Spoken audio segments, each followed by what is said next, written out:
The winter of 1884 was not kind to men like Samuel Hayes.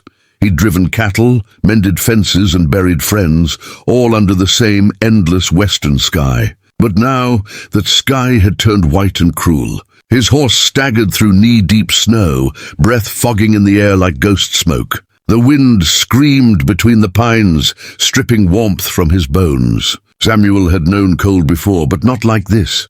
This cold had purpose. It hunted. And as his strength faded, he thought he saw a flicker of light far off, a whisper of hope trembling against the blizzard's roar. He pushed toward it, boots breaking crusted snow until his legs nearly gave out. The glow grew, dim, golden, fragile. By the time he reached it, his horse was trembling, foam crusted on its neck. He slid off, stumbled to the small cabin that leaned into the hillside like a wounded thing. Smoke rose weakly from a chimney, and inside he heard nothing but the soft hiss of a dying fire. He knocked once, then twice, no answer. With what strength he had left, Samuel pushed the door open. Inside, the cabin smelled of smoke, sage, and old leather. A single figure sat near the hearth, an Apache woman wrapped in furs, rifle steady in her hands. Her eyes, sharp as flint, fixed on him instantly. "No food," she said before he could speak, her voice flat, cold, rehearsed. Samuel raised his hands, breath clouding. "I don't want food," he rasped. "Just shelter." Her gaze didn't waver. The fire popped, sending a spark into the darkness. Her finger tightened slightly on the trigger. For a long moment neither moved. Outside, the storm battered the wooden walls like a furious spirit. Samuel lowered his eyes. He'd seen that look before, in men who'd survived too much, in women who'd buried everyone they'd ever loved. "Storm's killing out there," he said quietly. "I'll freeze before morning." Silence stretched. Finally she exhaled slowly, as if weighing life itself. "One condition," she said, voice clipped, her gaze unwavering. "Share my bed, or freeze where you stand." Samuel blinked, unsure if he'd heard her right. His heart pounded loud enough to drown the storm. "Ma'am?" he said, his voice cracking between disbelief and fatigue. "I mean you no harm." She didn't flinch. "You think I fear you, cowboy?" Her tone carried the edge of mockery, but her eyes betrayed something else, a flicker of loneliness, maybe pain. "I fear ghosts more than men," she whispered. Then she gestured toward the bedroll by the wall. "You share it or you die here." He hesitated. The storm outside howled harder, pressing against the cabin like a living thing. Cold gnawed through his coat, biting skin and bone alike. His pride told him to leave, to die standing like a man. But his body was done fighting. With slow, careful steps, Samuel removed his snow-crusted coat and laid it near the door. "I'll take the floor," he murmured, but she cut him off. "You'll freeze before the first light," she said. "You share warmth, not shame." Her words struck like a brand. He moved closer to the bed, his breath trembling. The fire flickered weakly, light dancing on her face, strong, proud, and strangely fragile in the half-dark. She lay down first, turning her back toward him, the rifle still within reach. Samuel lay beside her, careful not to touch. The air between them was thick with silence. He could feel her breathing, slow, steady, deliberate.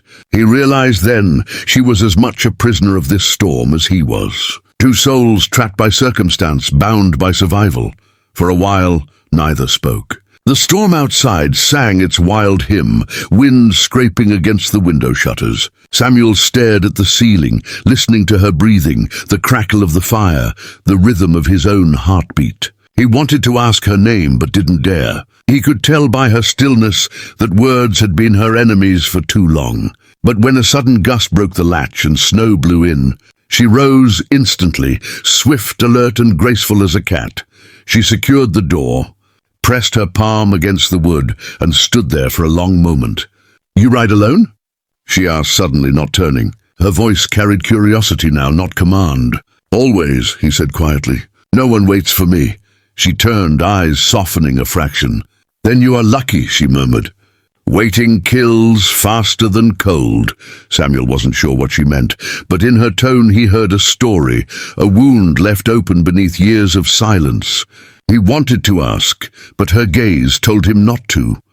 The hours crawled. The fire dwindled to coals, painting her face in hues of amber and shadow. Finally, Samuel spoke, his voice low. "Why save me?" She didn't answer right away. Then, almost to herself, she said, "Because once someone saved me and I never repaid the debt." Samuel turned his head. Her eyes were fixed on the flames, distant, haunted. "The world doesn't give mercy," she continued, "but sometimes we steal it." Her words lingered between them like the smoke curling from the hearth. He understood her then, not her history but her silence. The night deepened. Samuel closed his eyes, exhaustion pulling him under. For the first time in years, he felt something other than emptiness. Beside him, the Apache woman lay still, her breathing even, her warmth a fragile shield against death. Somewhere outside, a coyote cried into the storm, a lonely voice swallowed by the wind. Samuel wondered if this was what redemption felt like, quiet, unspoken, wrapped in frost and fire. Tomorrow would come with questions, but for tonight, survival was enough. Two strangers, one cabin, and a promise neither meant to make. When dawn finally broke, light seeped through the cracks in the log walls, pale and uncertain. Samuel stirred, realizing the storm had ended. The world outside would be frozen, unrecognizable. He turned his head toward her, wanting to thank her, to ask her name, but she was already awake, staring at him with calm eyes. "The storm is over," she said. "You can go when you are strong." He nodded, though something deep inside him knew the storm had not passed. It had merely changed form. And as he rose, the warmth they'd shared still lingered like a secret neither could forget. The storm had not stopped. It had only learned how to whisper. All night it screamed against the cabin walls, clawing at the logs like a desperate ghost. Inside, the fire crackled low, barely holding back the dark. Samuel Hayes lay still, half awake, listening to her breathing. The Apache woman had not moved, yet he knew she wasn't asleep either. Her stillness was that of someone who had learned to survive by silence. The rifle still lay within reach of her hand, but for the first time, it felt less like a threat and more like a habit. He thought about her words, because once someone saved me. They echoed in his mind like the wind outside. Samuel wasn't a man who believed in fate. He'd seen too much death, buried too many promises in hard ground. Yet something about her voice, low, wounded, proud, stirred something deep inside him. The storm outside seemed to fade as her presence filled the silence. He wanted to ask who had saved her, but he knew better. Questions were like knives out here, easy to draw, hard to put away without cutting something vital. When dawn finally crept in, the storm had laid its final claim. Snow buried the world in white silence. The cabin's roof groaned under the weight, and the door was frozen shut. Samuel rose stiffly, joints aching. He turned toward the fire, feeding it another log. She sat up, her long hair loose, her eyes reflecting the orange light. "You live," she said simply, as though surprised. He smiled faintly. "So do you." Her lips twitched, almost a smile, but not quite. "We both cheated the storm," she murmured. He went to the door, tried pushing it open. It didn't move. "You'll freeze if you try," she warned. Samuel looked back. "I've faced worse." She shook her head. "Not like this." He turned, leaning against the wall, exhausted. "You don't know what I've seen." "No," she said quietly, "but I know what I've lost." Her eyes met his, steady and unguarded for the first time. "You think you came here by choice," she continued, "but the storm brings who it wants." Her words unsettled him, not because of what they meant, but because they sounded true. Hours passed. They worked silently, melting snow for water, cutting kindling from broken furniture. Samuel found himself studying her movements, graceful, deliberate, strong. She moved like someone who had fought the world and learned to outlast it. When she caught him watching, she said, "You stare like a lost dog." He grinned faintly. "Maybe I am." "Then stop," she said flatly. "Dogs die faster when they remember being owned." Her words carried no cruelty, just the weight of experience. Samuel didn't reply. He understood more in her silence than in her sentences.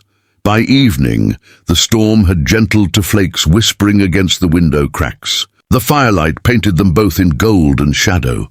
She sat sewing a tear in her sleeve with a bone needle. Samuel sat across from her, carving a piece of firewood with his knife. The rhythm of small sounds filled the room, the scrape of metal, the soft pop of embers, the sigh of the wind. Finally he asked softly, "What's your name?" She hesitated, then answered, "Nokomi." The name flowed like river water, ancient, alive. "It means the one who walks with snow." He repeated it quietly. Nokomi. It suited her. She glanced up briefly. "And you, Cowboy?" "Samuel Hayes," he said. "But I've been called worse."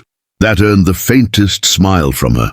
For a moment, the weight of the world seemed to lift. Then her expression hardened again. "You'll leave when the snow melts," she said, not asking but stating. He nodded slowly. "Maybe." She looked away. "Better that way." He wasn't sure if she meant for her or for him.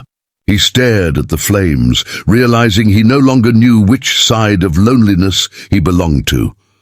That night, the temperature dropped again. The fire sputtered, and Samuel woke to find her shivering under the furs. Without thinking, he shifted closer, pulling another blanket over her. She stirred but didn't pull away. "You're warm," she murmured, half asleep. He chuckled quietly. "You threatened to shoot me for less. That was before I knew the storm would last this long," she whispered.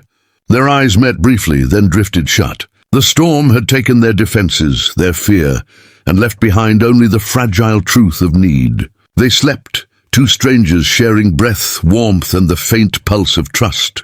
Morning came quiet and blindingly white. Samuel pushed open the frozen door with effort, stepping into a world remade by ice. Snow glittered under sunlight like shattered glass. Nokomi followed, wrapped in furs, watching him test the air. "The storm's done," he said. "You can go," she replied, but neither moved. The silence between them was heavier than the snow. He turned toward her slowly. "I don't have anywhere to go." She looked at him for a long time, her face unreadable. "Then stay," she said finally, "but not because of me, because you still have something left to live for." They spent the next days rebuilding what the storm had broken.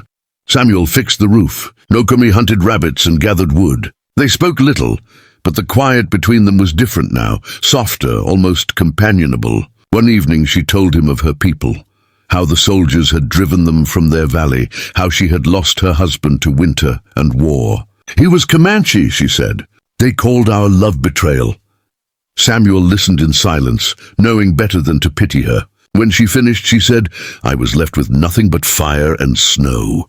He whispered, "Now you have both again." The thaw came slowly. Snow melted into rivulets, the air carrying the scent of pine and smoke. One morning Samuel saddled his horse. "The passes are clear," he said. Nokomi stood in the doorway, arms folded. "You'll go." "I should." "Then go." But neither moved. Finally he stepped closer, took her hand, rough and warm. "You saved my life," he said. "You gave it back," she answered. They stood there, the world silent around them. Then he mounted his horse, turned once to meet her gaze, and rode toward the horizon. She watched until the wind carried his shape away. That night, Nokomi sat alone by the fire, listening to the wind whisper through the pines. The storm had passed, but its mark remained, inside her, in the empty bed, in the fading warmth that lingered where he had lain. She whispered his name once, softly, as though releasing it to the wild. Samuel Hayes would become another ghost of the frontier, another story lost to the plains. But somewhere beyond the mountains, a cowboy would ride through the thaw, carrying with him the memory of a woman who had demanded warmth and, without meaning to, given him something far greater.